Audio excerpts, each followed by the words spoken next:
দেখেন, first of all যে ঘটনাটা সেটা হচ্ছে আমাদের যে ঘটনাটা বলার চেষ্টা করলাম যে সেটা হচ্ছে দেখেন, যারা এখন উপদেষ্টাতে যারা বসে আছেন তারা কিন্তু কেউই আমাদের মামা খালু কিংবা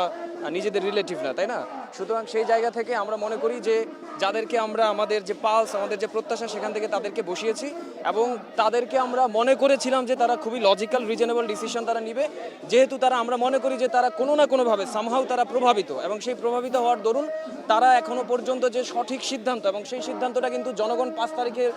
কোনো না কোনোভাবে এবং তারা আন্দোলনের মাধ্যমে সেটা জানিয়েই দিয়েছে যে আমরা আসলে আওয়ামী লীগ এই দেশে তারা যে রাজনীতি করুক বা তাদের রাজনৈতিক করার যে অধিকার সেটি আসলে এই দেশে নেই। সেইটি না থাকার পরেও দেখা যাচ্ছে যে উপদেষ্টা মণ্ডলীতে আপনি যদি আওয়ামী লীগকে বাংলাদেশে নিষিদ্ধ করে দেন তাহলে আলাদা করে স্বেচ্ছাসেবক লীগ বলেন, যুবলীগ বলেন, এগুলো কিন্তু নিষিদ্ধ করার কোনো আলাদা করে প্রয়োজন বা প্রশ্ন উঠে না। তাহলে এই প্রশ্নটা কেন উঠেছে বা তিনি কেন সামাজিক যোগাযোগ মাধ্যমে ঘোষণা দিয়েছেন যে যুবলীগ এবং স্বেচ্ছাসেবক লীগ নিষিদ্ধের কথা তিনি কেন বলেছেন, এটা আপনার কি মনে হয়? দেখেন,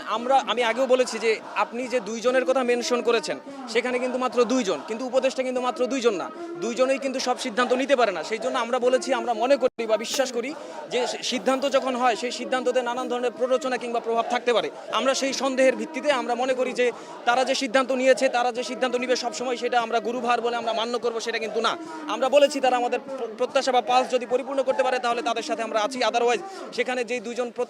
দুজন উপদেষ্টা আছে তারা শিক্ষক থেকে হোক, তারা ছাত্র থেকে হোক, যারাই হোক, আমাদের প্রত্যাশা কিংবা পাস তারা যদি পরিপূর্ণ করতে না পারে তাহলে আমরা তাদেরকে সেখানে বসিয়ে রাখার জন্য কোনোভাবেই